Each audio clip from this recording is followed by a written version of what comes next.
عزیز طلبہ، آپ کو اس اکنامکس کے لیکچر میں خوش آمدید کہتے ہیں۔ آج کا ہمارا لیکچر نمبر 7 اور چیپٹر نمبر جو ہے یہ 11 ہمارا چل رہا ہے، باب نمبر 11۔ یہ آخری ٹاپک تھا ہمارا۔ آج ہم نے زکوٰۃ کے متعلق کل بھی پڑھا تھا، زکوٰۃ کی تعریف، زکوٰۃ کے مصارف پڑھا تھا۔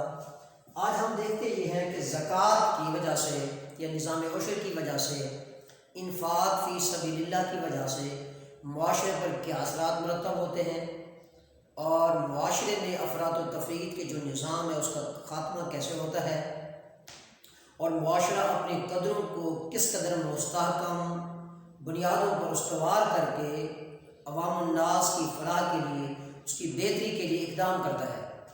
زکوٰۃ اگر دیکھا جائے تو زکوٰۃ سے مراد زکوٰۃ مال کی پاکیزگی کو بولتے ہیں۔ زکیًا تزکیۃ سے نکلا ہے، جس کا مطلب ہے پاکیزہ کرنا یا مال کو پاک کرنا۔ مطلب یہ ہے جو اللہ پاک نے انوار اور نعمتیں انسان کو دی ہیں کہ انسان اللہ کی عطا کردہ نعمتوں میں سے اب جو اس کو بس مال دولت جو ثروت کا جو حصہ اس کو ملا ہے اس میں سے نادار مفلسوں اور غریبوں پر خرچ کر دے، اور جو جائز منافع کی صورت وہ اپنے پاس رکھے، تو اس کیفیت کو ہم زکوٰۃ کا نام دیتے ہیں۔ جیسا کہ اللہ پاک نے قرآن مجید فرقان حمید کی آیات بینات میں جہاں نماز کا حکم آیا ہے تو ساتھ ہی زکوٰۃ کا حکم آیا ہے، اور فرمایا یا ایھا الذین اقیموا الصلاۃ وآتوا الزکاۃ، اے ایمان والو نماز کو قائم کرو اور زکوٰۃ کو ادا کرو۔ ایک اور موقع پر فرمایا بسم اللہ الرحمن الرحیم واقیموا الصلاۃ وآتوا الزکاۃ وارکعوا مع الراکعین، اے ایمان والو نماز کو قائم کرو، زکوٰۃ ادا کرو اور رکوع کرو رکوع کرنے والوں کے ساتھ۔ تو ان آیات مقدسہ میں دیکھیں تو اس میں زکوٰۃ کی اہمیت کو، مال کی پاکیزگی کے جوہر کو، مال کی پاکیزگی کی صفت کو، اس کیفیت کو جو ہے اللہ پاک نے بار بار مطلب کیا۔ اس کا مطلب یہ ہے کہ مالی عبادت، کیونکہ معاشرے کی ساری قدر و قیمت کا اندازہ اس زکوٰۃ کے نظام سے تھا گزرنا ہے۔ رسول خدا صلی اللہ علیہ وآلہ وسلم نے معاشرے کی بقا کے لیے، معاشرے کی قدروں کے لیے، معاشرے کی قدروں کو مستحکم کرنے کے لیے سب سے افیکٹو ترین، سب سے مؤثر ترین جو رول کردار ادا کیا وہ نظام زکوٰۃ کی بہتری کے طور پر۔ اس لیے حضرت سیدنا صدیق اکبر رضی اللہ تعالیٰ کا جب دور آیا تو آپ نے فرمایا اب جو شخص بھی رسالت مآب صلی اللہ علیہ وآلہ وسلم کے زمانہ اقدس میں زکوٰۃ دیتا تھا، اب اس دور میں جو میرے جو دور خلافت ہے، میرے دور حکومت میں کوئی زکوٰۃ ادا نہیں کرے تو میں ابوبکر صدیق اس کے خلاف جنگ کروں گا، اعلان جنگ کروں گا۔ تو پتہ یہ چاہتا تو زکوٰۃ کا نظام ایسا ایک حیثیت تھی، ایک ایسا معیار تھا جس کی بنیاد پر حضرت امیر المومنین عمر حضرت سیدنا صدیق اکبر رضی اللہ تعالیٰ عنہ بھی اس بات پر باور کروا رہے ہیں کہ نظام زکوٰۃ قائم ہونا چاہیے۔ اب کیونکہ اس مال کی پاکیزگی رسول خدا صلی اللہ علیہ وسلم کی احادیث مبارک کثرت سے ملتی ہے جہاں پر جو ہے مال کی پاکیزگی کا حکم دیا گیا ہے۔ اب دیکھنا یہ ہے زکوٰۃ جو ہے، اور زکوٰۃ اور اس کے ساتھ نظام عشر کہتے ہیں 10ویں حصے کو، عاشرہ عربی کا لفظ ہے جس کا مطلب ہے 10واں حصہ ہے۔ مال کی پاکیزگی کا خراج زمینی حیثیت کی، زمینی پیداواری حیثیت کے نظام پر جو ہے جو 10واں حصہ جو غریب نادار مفلسوں کے لیے ایک الگ کر کے رکھ دیا جاتا ہے اور ان پہ خرچ کر دیا جاتا ہے، تو اس سے بول کو نظام عشر کا نام دیتے ہیں۔ اب اس میں دو قسمیں، فقہاء نے اس کی دو قسمیں بنائی ہیں۔ انہوں نے کہا کہ کچھ حصہ جو قدرتی ذرائع سے استعمال میں، قدرتی ذرائع سے، بارش سے یا وہ قدرتی ذرائع چشموں سے جو پانی سیراب ہوتا ہے اس کا حصہ جو ہے 10% ہوگا۔ اگر کوئی بارانی زمین ہے تو جس میں مصنوعی طریقہ کاشتکاری استعمال کرتے ہوئے پانی لگایا جائے گا تو اس کو 5% اس کا ہوگا، نظام عشر اس کا ہوگا۔ تو نظام عشر بھی مال کی پاکیزگی کا ایک سب سے بڑا ذریعہ ہے اور اس کی حیثیت ہے۔ اب آ جائے انفاق فی سبیل اللہ کے راستے میں خرچ کرنا۔ قرآن مجید فرقان حمید کی آیات بینات کو دیکھیں یا رسالت مآب صلی اللہ علیہ وآلہ وسلم کی احادیث مبارکہ کو دیکھیں تو بار بار انفاق فی سبیل اللہ کا حکم دیا گیا ہے۔ اے لوگو اللہ کے راستے میں خرچ کرو، فی سبیل اللہ کے راستے میں خرچ کرو، اللہ کے نظام کی تابعداری کرتے ہوئے، اللہ کے نظام کو مستحکم ادیان باطلہ پر غالب کرتے ہوئے جو ہے خرچ کرو۔ خرچ کا ذکر ہے کیونکہ خرچ انسانی زندگی میں ایک ایسا عمل ہے جو مال کی محبت دل سے ہوتی ہے، اس کو نکالنے کے لیے ہے۔ تو اس کا مطلب یہ ہے کہ یہ مال کی محبت جو انسان کے دل میں وارد ہوتی کے خاتمے کے لیے، مال کی محبت کو کم کرنے کے لیے اللہ پاک نے انفاق فی سبیل اللہ کا درس دیا۔ جیسے سورت یہ 34 سپارہ ہے، اللہ پاک نے فرمایا بسم اللہ الرحمن الرحیم لن تنالوا البر حتی تنفقوا مما تحبون، فرمایا لن تنالوا البر، تم نیکی کو ہرگز نہیں پا سکتے، حتی تنفقوا مما تحبون، جب تک تم اپنی پسندیدہ چیز کو جس سے تم محبت کرتے ہو، پسند کرتے ہو، اس سے اللہ کی راہ میں خرچ نہ کریں۔ تو قرآن مجید فرقان حمید کی اس آیت مبارکہ میں انفاق فی سبیل اللہ کا حکم دیا گیا ہے۔ ایک اور مقام پر فرمایا وَيُؤْثِرُونَ عَلَىٰ أَنفُسِهِمْ وَلَوْ بِهِمْ خَصَاصَةٌ، کہ وہ لوگ اللہ کے راستے میں خرچ کرتے ہوئے اپنی ذات کو کم اہمیت دیتے ہیں، جو نادار اور مفلس اور غریب لوگ ہیں ان کو زیادہ اہمیت دیتے ہیں۔ اس کا ذکر بھی قرآن مجید میں، تو وہاں بھی انفاق فی سبیل اللہ کا درس وہاں میں موجود ہے۔ اللہ کے راستے میں خرچ کرنا جو ہے، تو جب اللہ کے راستے میں خرچ ہوگا تو اس سے معاشرے پر اثرات کا مرتب ہوں گے۔ اس کی بہتری کیا ہوگی؟ اس سے بہتری یہ ہوگی کہ اس میں نادار اور مفلسوں کو مساوات کے پیمانے پر مساوات کی حیثیت سے ان کو حق ملے گا، حق کی خود ارادیت ملے گی، اور اس کو بس جینے کا ان کو صحیح منصب اور مصرف ملے گا۔ معاشرے کے اندر افراد و تفریق اس وقت ہوتی ہے جب وہاں پر جو دولت کی جو تقسیم ہے وہ منصفانہ نہ ہو۔ اگر ہم تاریخ کے اعتبار سے دیکھا جائے، یہ قارون، یہ شداد، یہ حامان، یہ ظالم سامراجی نظام کے جو پروردہ ہے، انہوں نے طبقاتی تقسیم کر رکھی تھی۔ طبقاتی تقسیم یہ کہتی کہ ایک مالدار طبقہ، ایک غریب طبقہ، ایک دولت مند طبقہ، ایک مفلس اور غریب اور نادار طبقہ۔ تو دولت مند لوگ وہ غریبوں پر، ناداروں پر خرچ نہیں کرتے تھے، جس کی وجہ سے معاشرے میں بگاڑ آیا اور نسل انسانی کا خاتمہ کیا گیا۔ تو معاشرے کی بقا کے لیے، معاشرے کے استحکام کے لیے اور معاشرے کی قدروں کے لیے سب سے مستحکم پالیسی ہوتی ہے انفاق فی سبیل اللہ۔ اب دیکھنا یہ ہے کہ زکوٰۃ، عشر اور انفاق فی سبیل اللہ، یہ جو تینوں مصرف ہیں ہمارے پاس، زکوٰۃ کی وجہ سے، عشر کی وجہ سے اور انفاق فی سبیل اللہ کی وجہ سے معاشرے پر کیا اثرات ہوتے ہیں؟ صاحب، معاشرے کی بنیادی کئی فرد ہے۔ فرد جب مل کر افراد بنتے ہیں، یا افراد کے جمع غفیر جب یہ بنتے ہیں تو ایک حیثیت کو پیش ہوتے ہیں، تو یہ افراد کا مل جانا معاشرے کی بقا کی ضمانت بنتا ہے اور معاشرے کی قدروں کا انحصار بنتا ہے۔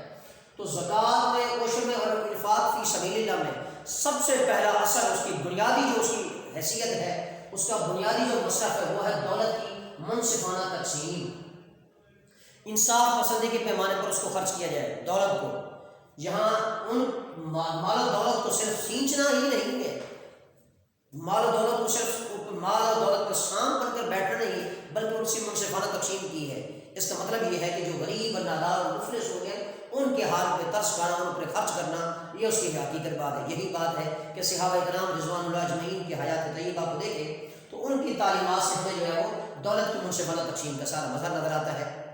مختلف غزوات کے موقع پر جب صلی اللہ علیہ وآلہ وسلم نے حضرت سیدنا ایک موقع پر، جنگ کے موقع پر فرمایا صحابہ کرام کو مال لے آؤ، تو اس بارگاہ رسالت میں آپ صلی اللہ علیہ وسلم نے سیدنا صدیق اکبر رضی اللہ تعالیٰ عنہ گھر کا سارا سامان لے آئے۔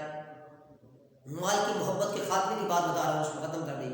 سیدنا عمر فاروق اپنے گھر کا سامان سے آدھا سامان زیست اپنا لے کر بارگاہ رسالت میں آپ صلی اللہ علیہ وسلم میں حاضر ہوئے، اور ہر صحابی رسول نے اپنی جمع پونجی جو کچھ ان کے پاس تھی وہ ساری رسالت میں آپ صلی اللہ علیہ وآلہ وسلم کی بارگاہ اقدس میں پیش کر دی۔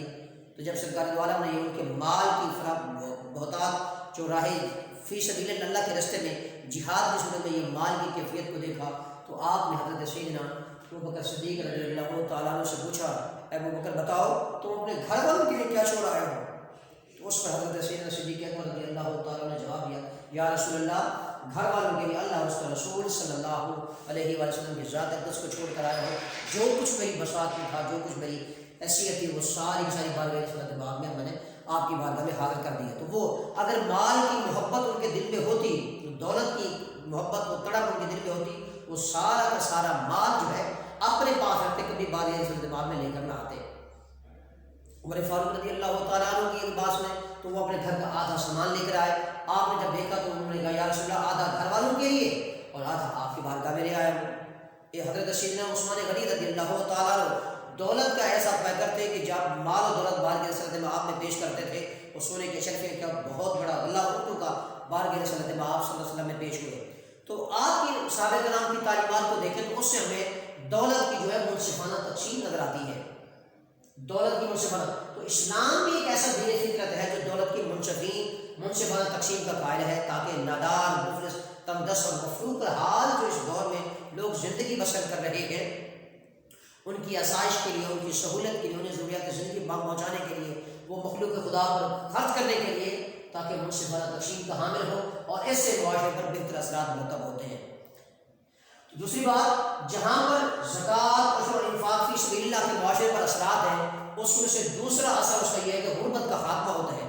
غریبی، تنگ دستی، معاشی بدکاری، یہ بھی بہت بڑا جرم ہے. کسی سائنٹسٹ کا قول بھی ہے، اس نے کہا کہ غربت جو ہے کسی معاشرے کو گھن کی طرح کھا جاتی ہے، جس طرح لکڑی جو ہے، دیمک جو ہے لکڑی کو کھا جاتی ہے اور کچھ بھی نہیں بچاتی، تو غربت بھی ہے. جب معاشرے میں غربت عام ہو جائے، وہاں پر معاشرہ افراد و تفرید کا شکار ہو جاتا ہے.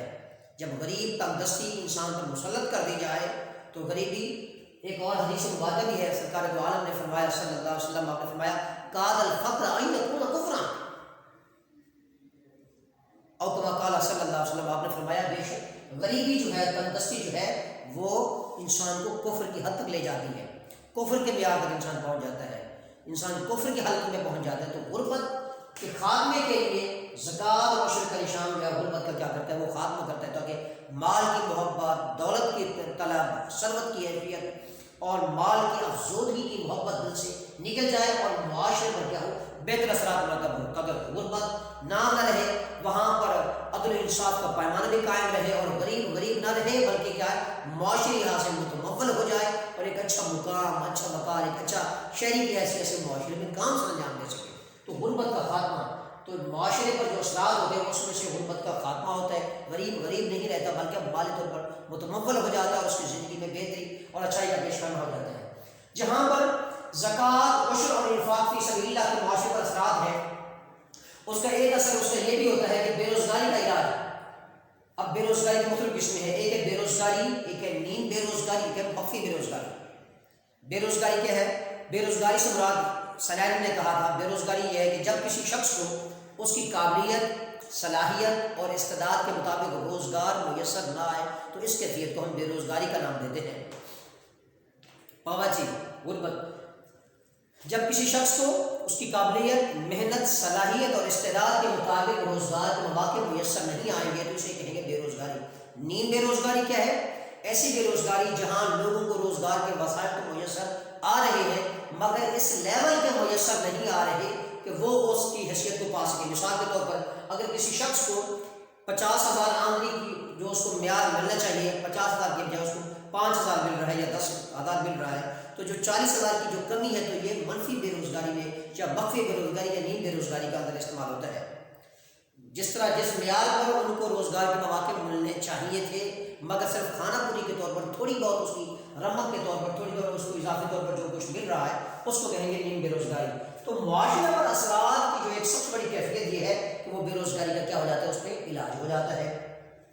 بے روزگار نہیں رہتے لوگ، روزگار کے مواقع ان کے پاس میسر آ جاتے ہیں اور لوگ اب روزی کمانے کے خود لائق ہو جاتے ہیں. تو زکوٰۃ و عشر سے، انفاق فی سبیل اللہ سے جو ہے بے روزگاری کا خاتمہ ہو جاتا ہے. اس کے ساتھ ساتھ جہاں پر زکوٰۃ، عشر اور انفاق فی سبیل اللہ کے معاشرے پر اثرات ہیں وہ ہے باہمی محبت اور بھائی چارہ. ہم مسلمان ہیں، ایمان والے ہیں، ہمارا ایمان کی بنیاد آپس میں باہمی محبت ہے، برداشت ہے اور معاشرے میں عدم توازن کو ختم کرنا ہے اور بھائی چارے کی فضا قائم کرنی ہے. خود قرآن مجید فرقان حمید کی آیات بینات ہے. بسم اللہ الرحمن الرحیم، فرمایا انما المؤمنون اخوۃ، بے شک تمام مومنین آپس میں بھائی بھائی ہیں. اب دیکھنا یہ ہے کیا رسالت باب صلی اللہ علیہ وآلہ وسلم نے اپنے زمانہ اقدس میں کوئی بھائی چارے کی مثال بھی پیش کی ہے؟ ہاں، جب رسالت باب مکہ مکرمہ سے مدینہ طیبہ کی طرف ہجرت کر گئے تو سب سے پہلا کام، ہاں کہ احکام خدا بندی بعد میں آئے، نماز، روزہ، حج، زکوٰۃ اور باقی اوامر و نواہی، شراب، غربت، سارے احکام بعد میں آئے. سب سے پہلا حکم جو ہے رسالت باب صلی اللہ علیہ وسلم نے وہ مواخات کا فرمایا. ایک رسالت باب میں صحابی کو، جو مہاجر صحابی ہوتا ہے اس کو کھڑا کرتے اور اس کے مقابلے میں ان سارے صحابی کو کھڑا کرتے اور ان دونوں کو آپس میں بھائی بھائی بنا دیتے. اب یہ اخوت کی مثال قائم کر دی، بھائی چارہ. اب جو انصاری تھے، انصار صحابہ کرام رضوان اللہ اجمعین تھے، انہوں نے اپنے مہاجرین جو ہجرت کر کے رسالت مآب صلی اللہ علیہ وسلم کی بارگاہ اقدس میں مدینہ طیبہ تشریف لائے تو ان کو انہوں نے اپنے مال کی ساری کیفیت کا حصہ کر کے ان کو بانٹ کے دے دیا. کوئی جس کے پاس 2 گھر تھے انہوں نے ایک گھر جو ہے اس مہاجر بھائی کو دے دیا. جس کے پاس جانور تھے انہوں نے جانور آدھے کر کے ان کو دے دیے. اب پھر مہاجرین نے کیا کیا؟ انہوں نے کہا آپ نے جو ہمیں محبت کی اور بھائی چارے کی مثال قائم کی، اب ہمیں بازار کا رستہ دکھا دیں، ہم جو ہے روزگار کمانے کے مواقع خود پیش کر لیں گے. تو ایسا ہوا کہ چند ہی عرصے میں، مختصر محدود عرصے کے اندر، وہ سارے کے سارے صحابہ کرام رضوان اجمعین جو ہے متمول ہو گئے اور معاشرے پر خوشحال ہو گئے. تو اس سے معاشرے پر جو اثرات ہوتے ہیں وہ ہے باہمی محبت اور پیار بڑھتا ہے. جب دولت کی محبت انسان کے دل سے نکل جاتی ہے، مال کو کوئی حیثیت نہیں دیتا، انسانی قدر کو وہ اہمیت دیتا ہے، انسان کے مقام کو وہ اہمیت دیتے ہوئے اس پر خرچ کرتا ہے، اس پر جو ناداری. اور اس لیے اللہ کی بارگاہ میں محبت کی سب سے بڑی نشانی بھی یہی ہے کہ معاشرے پر اثرات مرتب ہوتے ہیں. جو اللہ کی محبت پر، اللہ کی مخلوق پر خرچ نہیں کرتا، اس کے دل سے محبت میں اٹھا لی جاتی ہے. تو انفاق فی سبیل اللہ کا، عشر کا، زکوٰۃ کا یہ لیا ہے کہ اس میں محبت اور بھائی چارے کی فضا پیدا ہوتی ہے. آپس میں لوگ شیر و شکر ہوتے ہیں، بد امنی نہیں ہوتی، افراتفری نہیں ہوتی، اور قدورت، نفرت، بغض جیسی ساری کی ساری برائیاں جو ہے ختم ہو جاتی ہیں. معاشرے میں امن آ جاتا ہے، پیس، یوٹیلیٹی، پیس، امن، انٹیگریٹی، ریولوشن کی کیفیت ساری پیدا ہو جاتی ہے. باہمی محبت اور بھائی چارے کی ایک مثال ہے. اس کے بعد زکوٰۃ، عشر اور انفاق فی سبیل اللہ کے معاشرے پر اثرات میں سے دیکھا جائے تو اس کا ایک سب سے بڑا اثر یہ ہے دفینوں کا علاج. اب دفینہ کسے کہتے ہیں؟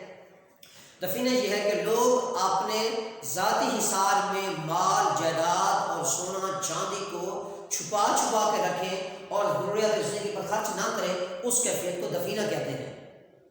ہاں، اگر وہ دفینہ جو ہے سرمایہ کی صورت میں، انویسٹمنٹ کی صورت میں اگر کاروبار میں لگایا جائے تو وہاں پہ سرمایہ کاری ہوگی، لوگوں کو روزگار کے مواقع میسر آئیں گے. دفینہ کیا ہے؟ لوگ اپنے مال کو، دولت کو، سونا چاندی، سکہ، روپئے اور اس کے قیمتی ہیرے جواہرات کو سارے گھر چھپا کر رکھیں اور مزید سرمایہ کا ذریعہ نہ بنائیں. تو اس کیفیت کو کیا دفینے کا نام دیتے ہیں. اب جب لوگ دفینوں یا جائیداد کو، دولت کو، مالی وسائل کو چھپا کر نہیں رکھیں گے بلکہ کیا کریں گے، مخلوق خدا پر خرچ کریں گے، تو اس کی وجہ سے معاشرے پر جو ہے وہ بہتر اثرات مرتب ہوتے ہیں.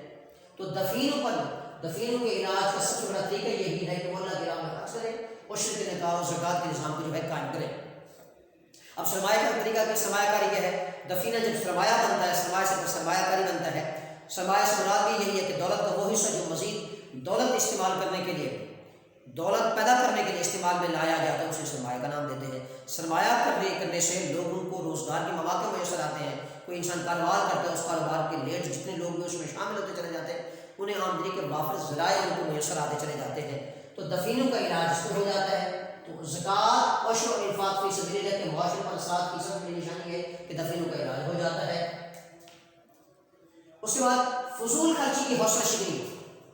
اب یہ پوائنٹ ہے جہاں پر معاشرے پر فضول خرچی، آج ہمارا جو اگر معاشرتی طور پر المیہ دیکھیں، ہمارا سماجی المیہ دیکھیں، ہمارا جو آئلی المیہ دیکھیں، وہ یہی ہے کہ ہم فضول خرچ ہوتے ہیں.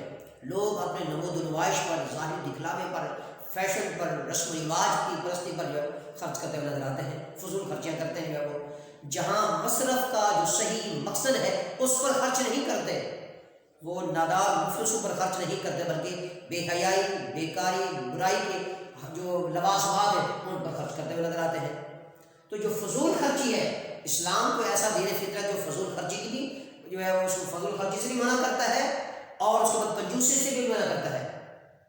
ایک طرف شخص کو کنجوس ہے، مال کو چھین کر چھپا کر رکھتا ہے، وہ سخاوت اور دریا دل نہیں ہے، اس کے اندر برداشت ہے، اس کے اندر دل و سخی نہیں ہے، مخلوق خدا پر خرچ نہیں کرتا، عوام الناس کو کھانے پہ، پینے پہ، تعلیم پہ، صحت پہ، علاج، روزگار اور انصاف کے پیمانوں پر خرچ نہیں کرتا، وہ کنجوسی کرتا ہے. اسلام اس کی بھی حوصلہ شیف نہیں کرتا ہے. ایک شخص ہے صرف مال اپنا جو ہے وہ ضروریات زندگی کیا فضول خرچ اڑاتا چلا جاتا ہے، مال کی زیادتی کرتا چلا جاتا ہے، اس کی بھی حوصلہ شیف نہیں کرتا. اسلام جو ہے توازن کی راہ کو قائم کرتا ہے.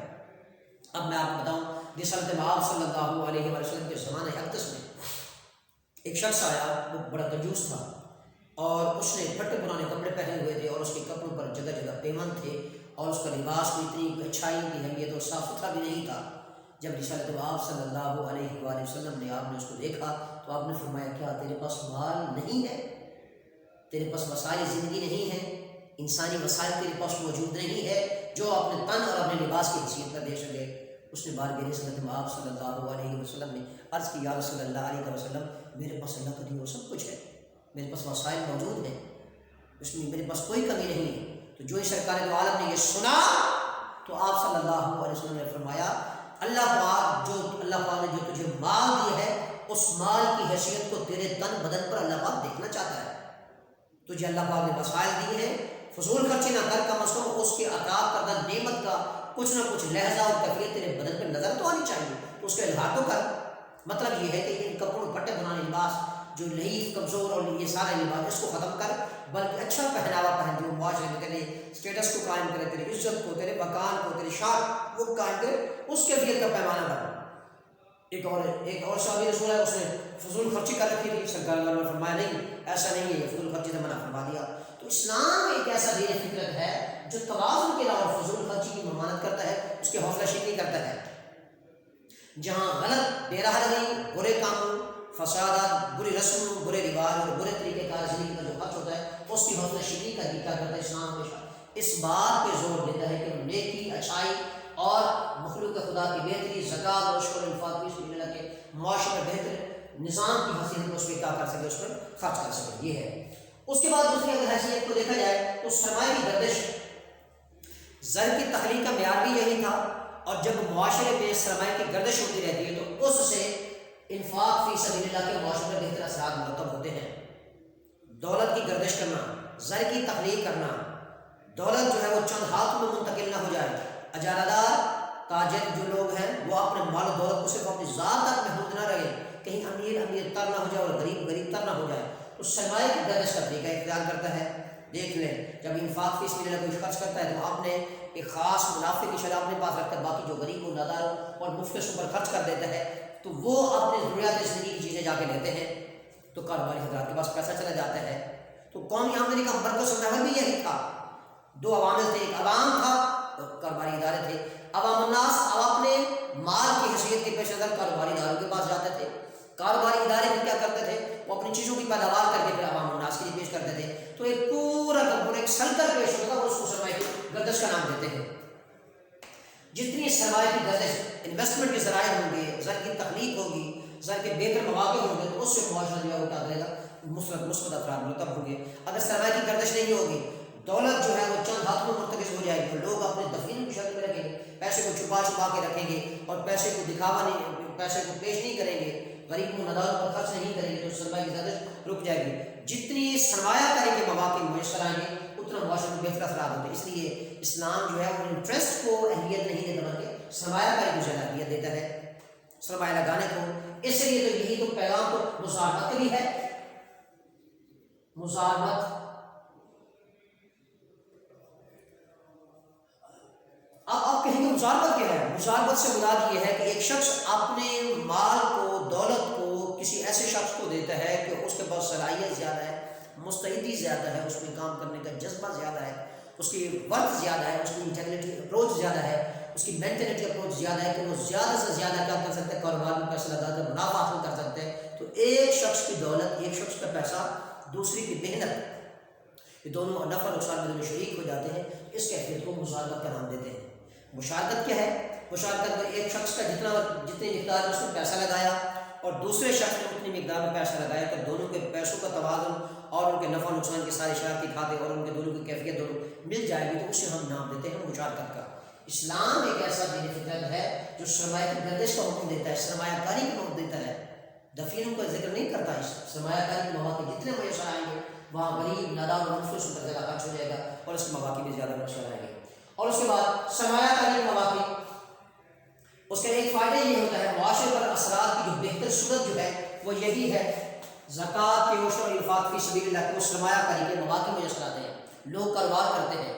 اب دیکھیں ہم دور حاضر تنویر کو دیکھیں تو اس وجہ سے کہ ہمارے سرمایہ کاری کے مواقع لوگوں کو میسر نہیں آ رہا، اس لیے میسر نہیں آ رہا۔ وہ کہتے ہیں کہ ہو سکتے ہیں کہ جو ہے وہ سیاسی پس منظر اس قدر ہے، ہمارے سماجی پس منظر اس قدر ہے، ہمارے معاشی پس منظر اس قدر ہے، ہمارے آئلی اور ہمارے معاشرتی پس منظر اس قدر ہے کہ ہو سکتا ہے ہمارا کاروبار ختم ہو جائے، ہماری حیثیت ختم ہو جائے۔ تو تو اپنے مال کی محبت میں وہ سرمایہ کاری نہیں کرتے، اور وہ کہتے ہیں کہ دفعہ پر سرمایہ کاری نہیں کرتے۔ اس سے بہتر یہ ہے کہ بینک میں پیسہ رکھا دو، اس نیشنل جو بینکس ہیں ان میں رکھوا دو، یا نیشنل بینکس ہیں ان میں پیسہ رکھوا دو، تاکہ ہمیں کیا ملتا رہے، ہمیں کوئی خاص شرح سے انٹرسٹ ہمیں سود کی صورت میں شرح سود کی صورت میں ملتا ہے، اور ہمیں کیا ضرورت ہے سرمایہ کاری کے مواقع کی۔ اسلام اس بات کی اجازت نہیں دیتا۔